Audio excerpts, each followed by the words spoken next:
famous anonymous daughter of Zion, who suffered from constant bleeding for 12 long years, finally got her breakthrough when she touched the hem, the tzitzit, of the robe of YAHUSHUAH Messiah, which he wore when he was ministering in the field. Now this woman was one of many who flocked to the great physician for healing. The prophet Malachi had spoken hope into her future, that the Son of Righteousness will arise with healing in his wings, speaking prophetically of the fringed hem of his garment, which is a constant reminder that we should stay faithful to Yahuwah. The Hebrew language is so rich with meaning and foreshadowing. Messiah YAHUSHUAH, whose name means that Yahuwah is or Yeshua or deliverer, is also called the Prince of Peace or Sar Shalom. His very name reminds us always who is our deliverer. But did you know that the word Shalom and Yeshua can also be used to mean health in Hebrew? So when that woman who was suffering with blood discharge for 12 long years finally saw her flow dry up immediately as she touched Yahushua's hem, Messiah himself declared that it was her act of faith that brought her breakthrough. He then bid her to go in peace. This Hebrew blessing, Halak Shalom, is the same blessing which Eli the high priest gave to Hannah when he agreed with her prayers in the temple, when she poured out her heart to Yahuwah to take away her barrenness and bless her with a son. Halak Shalom are powerful words that speak safety, prosperity, welfare, peace, and health into the life of the person who receives this blessing. Remember during the COVID-19 pandemic that there was this popular greeting that people were saying all over the world, and it was to stay safe. As we were told to put our faith in face covering and pricks that were said to be, quote, safe and effective. Yet, many met their demise while following the mantras of the day. But staying safe and walking in shalom can only happen when we walk in the light of Messiah. He is our Sar Shalom. He is our healer. He is our YAHUSHUAH, our help. So only the Spirit of Yahuwah can bring true peace and safety in these trying times. In fact, the scripture warns us in 1 Thessalonians 5 verse 3 that when the world declares peace and safety, sudden destruction will come upon them as labor pains upon a pregnant woman. And only the Spirit of Yahuwah can truly bring safety and shalom in these trying times. In this episode of Heart, Health, and Healing Yahuwah's Way, we share 10 scriptural witnesses of people who enjoyed exceptionally good health, shalom, and Yeshua because of their close relationship with Yahuwah.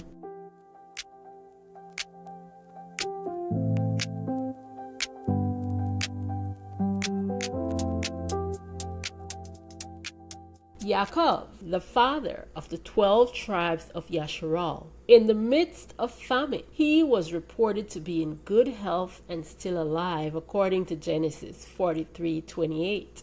The Hebrew word, which has been translated to read health in English, is actually shalom. Just as faithful believers were blessed with shalom during the time of the recent pandemic, so too did Yaakov, even in his old age, experience shalom when he, as the head of the household, struggled to feed his family in the time of the great famine. The good health that he experienced was entirely a result of his faith in Yahuwah as his deliverer.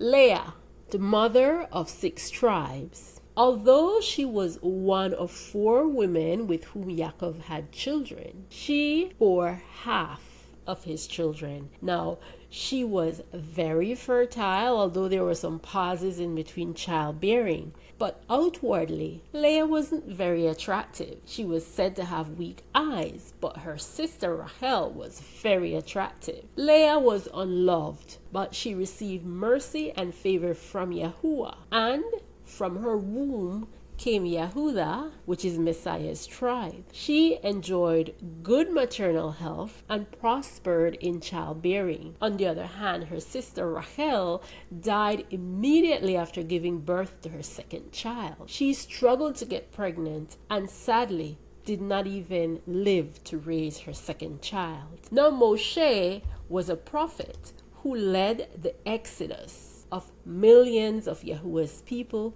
at the age of 80. And he could even climb mountains in his old age. What made Moshe stand out from all other leaders of his time was his humility. He sought Yahuwah with all his heart, although he was imperfect and veered off to doing his own thing a few times. But Deuteronomy 34 verse 7 tells us that Moshe was 120 years old when he died, and his eyes were not dim, nor his freshness gone. So he remained very healthy, even in his old age. In fact, Yahuwah told him to climb Mount Nebo, where he would die, and at 120 years old, he was so physically strong that he could climb such a high mountain. In fact, if you recall, Moses was one of 3 people who fasted 40 days and 40 nights and lived to tell about it. Now we have Eliyahu, the great sprinter. He is the second prophet who went 40 days and 40 nights without food, and he survived that 40-day challenge as well, just as YAHSHUAH did. In fact,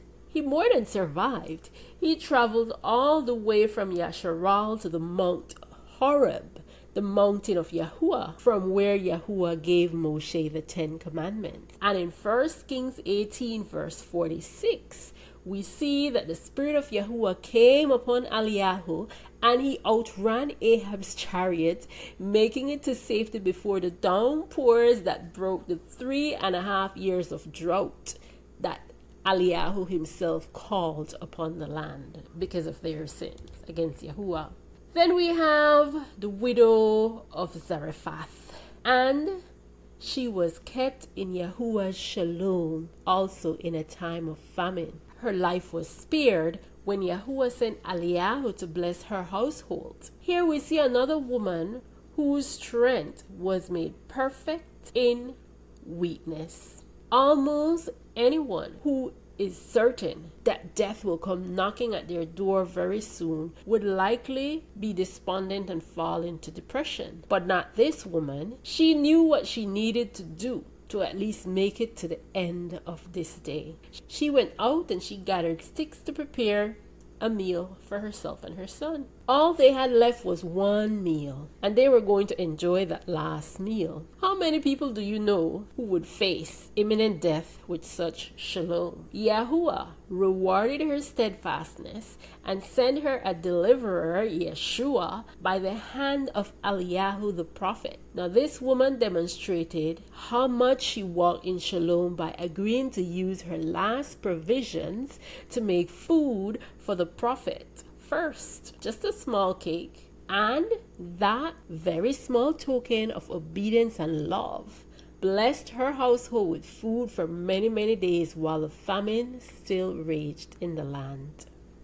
Next, we have Yohanan the Immerser, and he is a man who lived in the wilderness. He was the son of the priest of the same tribe of Moshe, but he wasn't enjoying the temple delicacies of his time because the Romans and the wicked rulers of the day brought in their own people to run the priesthood. So Yochanan lived in the wild, lived in the wilderness, and he ate locusts and wild honey. He is the one who turned people's attention to the need to repent in the time right before YAHSHUAH the Messiah was anointed into his 3.5-year ministry by YAHUAH. Now Yohanan, known as John, had a garment of camel's hair and leather girdle around his waist. And he was not preoccupied with worldly things. He was focused on his ministry. He knew his purpose, that he was called and chosen to prepare the way of Messiah YAHUSHUAH, and his mission was very demanding. So he needed to restrain himself from indulging habits that would compromise his ability to succeed at his mission.